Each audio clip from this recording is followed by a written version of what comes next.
G'day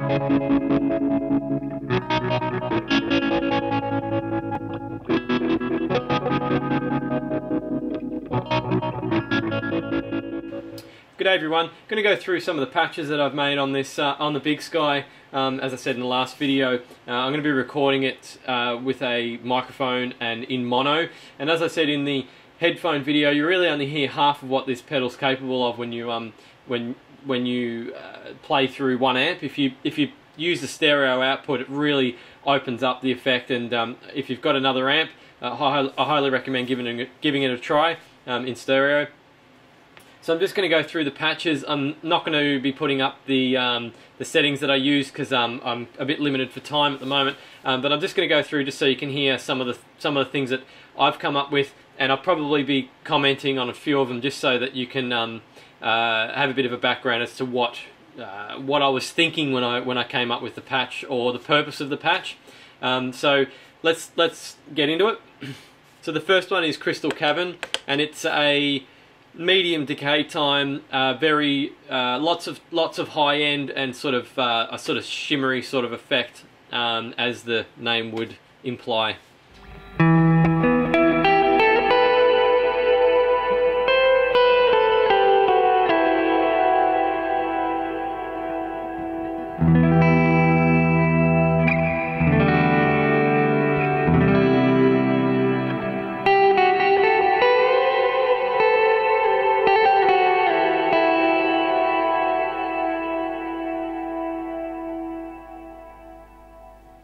So the next one is called Analog Delay, and it's actually a delay effect. You can use the magneto setting to make a sort of delay effect. I've called it analog because it's a bit rougher than the next one, which will be digital.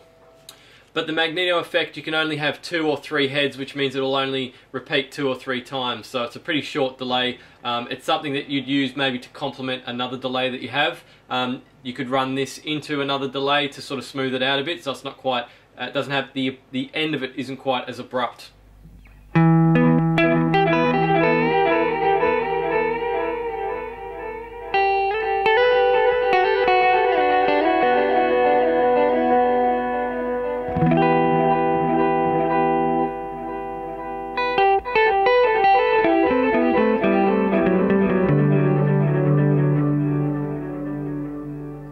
So as you can hear, the delay signal is very sort of segmented. This is not the way that you're meant to use the magneto setting on this pedal. It's just something that I felt like doing. And I've put a lot of modulation on that just to make it sound a bit more sort of analog and a bit rougher, and took some of the top end off to make it sound warmer. And the next one is actually digital, digital delay, so this one will be a lot cleaner.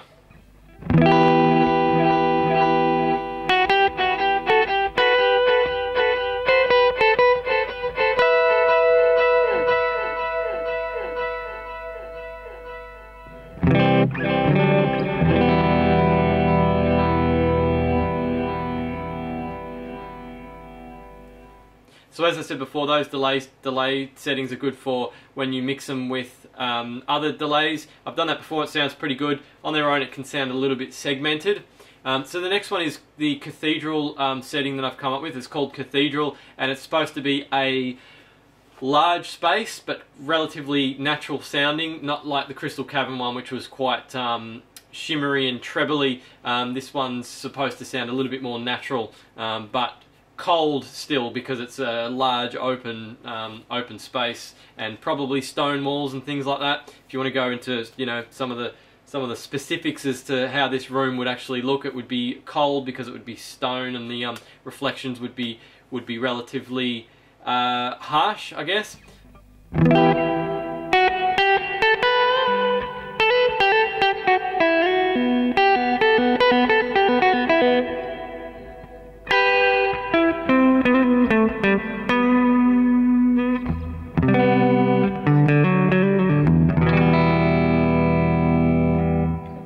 Sorry, I think my guitar was slightly out of tune there. I've just tuned it up.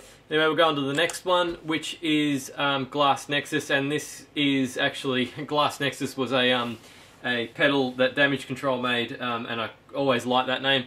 So this is going to be sort of similar to the Crystal Cavern, except we're looking at something that's going to be a bit more spacey and a bit larger, a bit more unnatural sounding, I guess.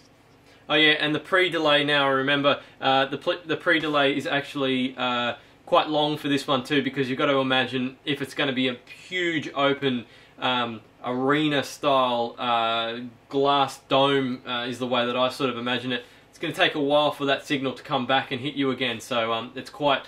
There's a bit of pre-delay, and you'll hear that when I do snappier notes and chords.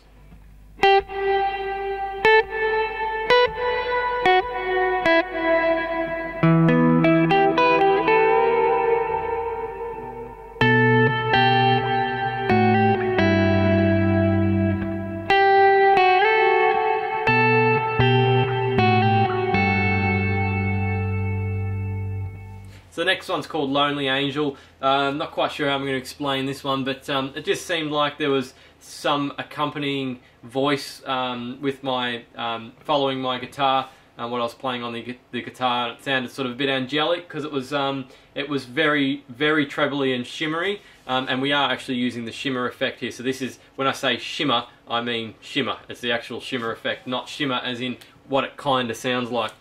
So let's have a listen to that one.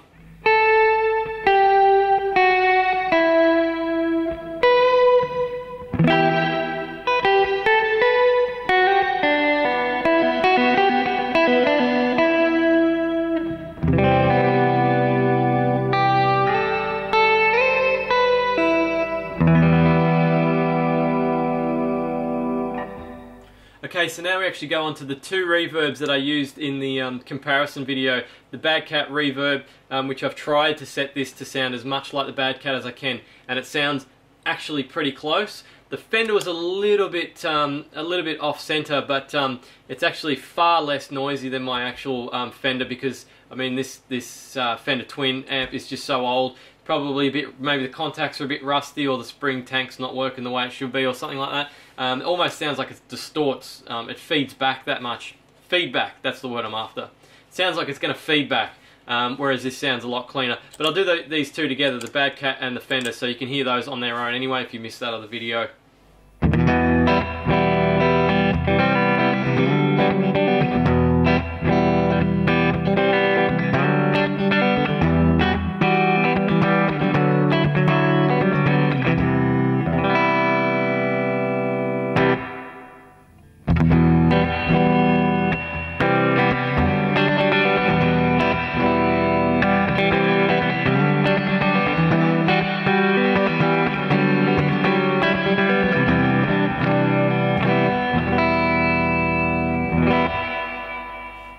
And you can actually hear in the Fender sample, it does actually sound like it's going to feed back as well. And I got that effect from using plate, believe it or not, instead of the spring setting. Plate actually sounded more like the Fender, and I think also the Bad Cat too. For some reason, in direct comparison with the spring tanks in my two amps, plate sounded closer than actually spring did.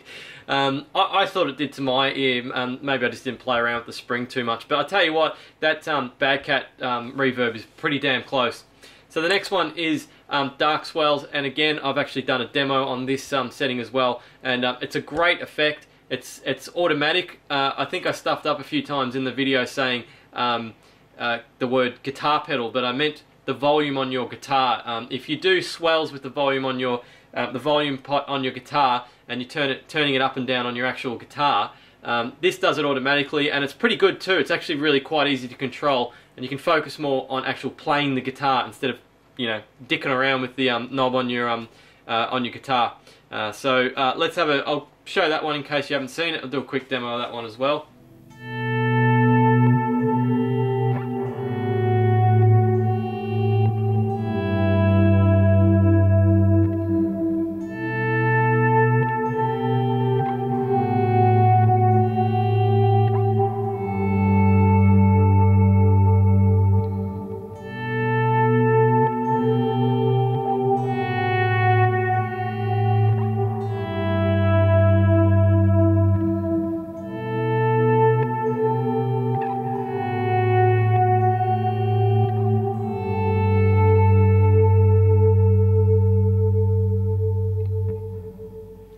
So that's a great sounding effect, that dark swell. Love it. That's exactly the sort of stuff that I got the Big Sky for. Sounds like that. It's great. I love that sort of atmospheric stuff. And it was only a few years ago that I actually realized that you get that sort of stuff from a reverb pedal. Well, a comprehensive reverb pedal like this, one that can do massive decay times of up to 20 plus seconds.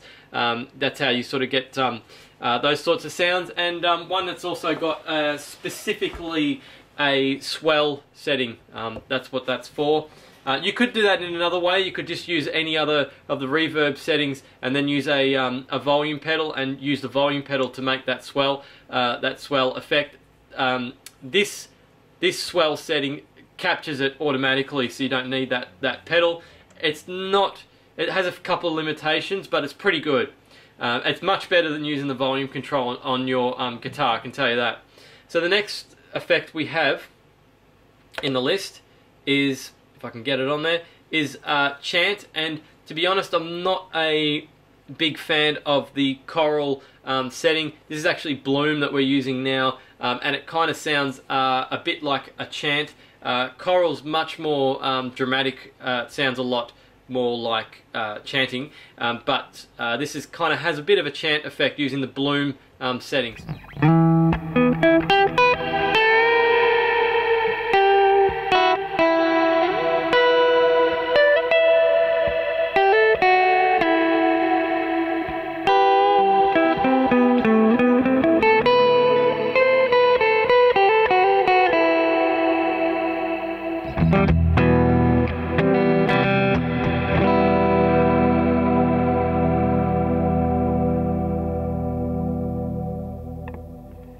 So it kind of has a bit of a chant sort of sound to it. That, as I said before, choral is the one you want if you want something that sounds more like people chanting. That actually sounds like a person actually chanting.